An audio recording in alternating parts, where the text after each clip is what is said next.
Welcome back, everybody.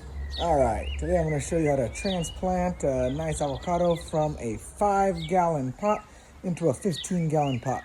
First of all, you want to make sure that the tree you're transplanting is ready to be transplanted. Basically, if it's outgrowing the pot, if it's drying up the water, if it's sucking up the water in the pot very fast, and if you have roots coming out of the bottom. It's kind of hard to do it right now. But look at this. Let me see if I can flip it around. If you have roots coming out of the bottom of the pot like this, that's a sign that the roots are going crazy and it's ready to be transplanted.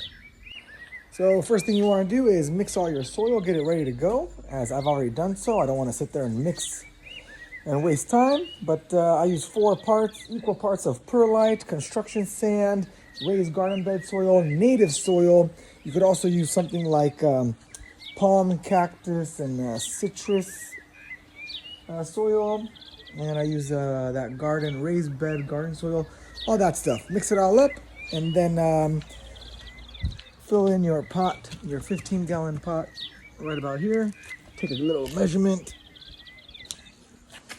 Okay, like that. And that looks good. So you want to have this top of this soil of the pot that you're transplanting above this soil line. So basically right around there. And you want to give it a little bit of room from the top right here so that you have room for watering and all that good stuff.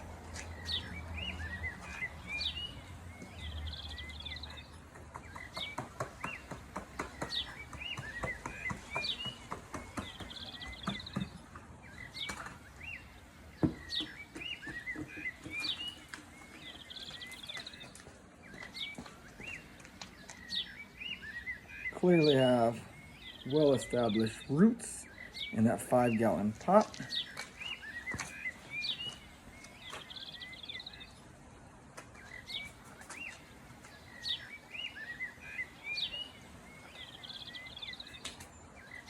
Okay, so our pot is, and look at all these worms.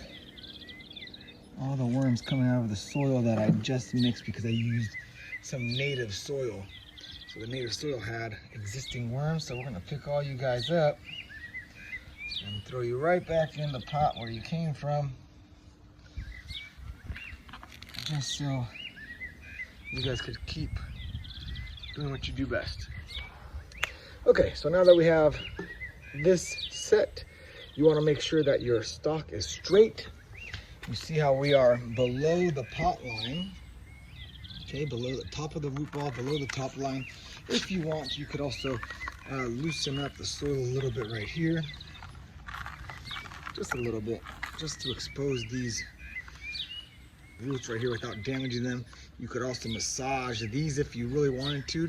You really don't have to. I don't see a huge difference when I did the trial and error, but these top ones are good. These ones are good to loosen up. So just like that with your finger. If it doesn't come off easily, don't do it. You don't want to damage any roots. The less damage you have, the less shock you will have. Anyways, let's get going. So now that this is pretty much straight, we're going to backfill. Okay? This is a bacon avocado, and the bacon is flowering. We are in the end of the first week of February, and looking good. Not focusing, sorry, but whatever.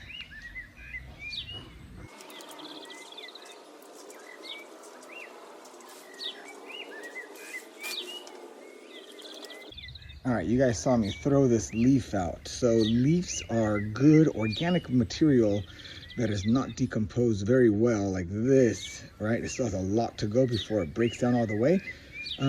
Is not good to put it inside your pot, because what happens is it trying to break down and decompose in here, it needs to rot. And when it rots, mold happens. You can get root rot on your roots. So all the big, thick organic material like this is good to place on the top.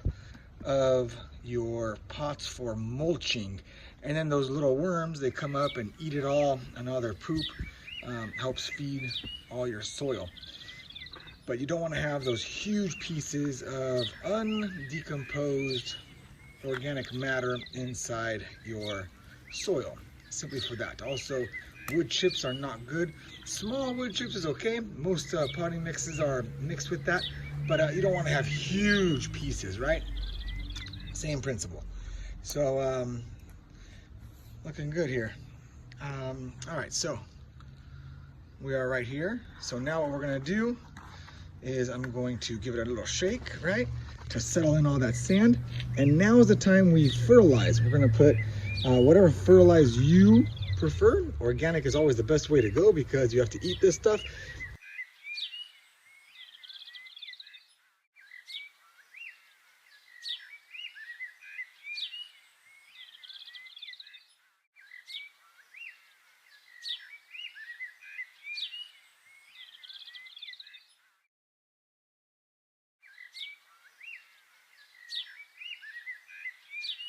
Okay, so now that we're right here at this stage, we're going to add fertilizer. I like to add bone meal, fish bone meal, and a kelp meal.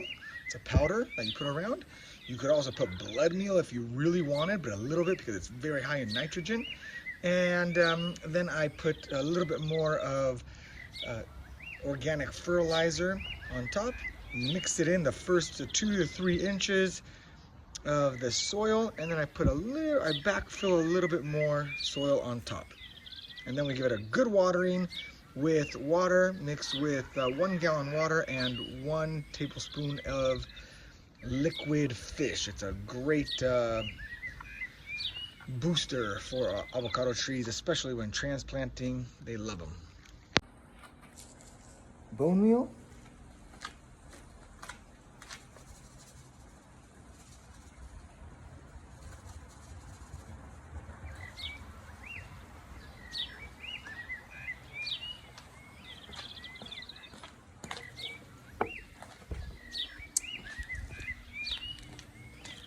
All right there. And then just go in and mix it up. Okay, mix it all in the first 1 to 2 inches of the soil. Then add a little topper of other fertilizers that you want and give it a good watering and you're good to go. Okay, so we are all transplanted. Now all we have to do is re-stake, because as you can see, I have a small, tiny little stake right there, which was great for a 5-gallon pot. Now that the tree is getting big and heavier, you don't want to have it snap off on you, so we want to put a nice big thick stick, bamboo or a 2x2, 2x4, right? 2x2, or you can buy the big ones like these guys. These are like honestly the best ones out there, and you can reuse them over and over and over again. But anything is good. Staking it, I like just driving 1 down the middle. You could also put 1 on each side, 1 right here, 1 right there, and then tie it off.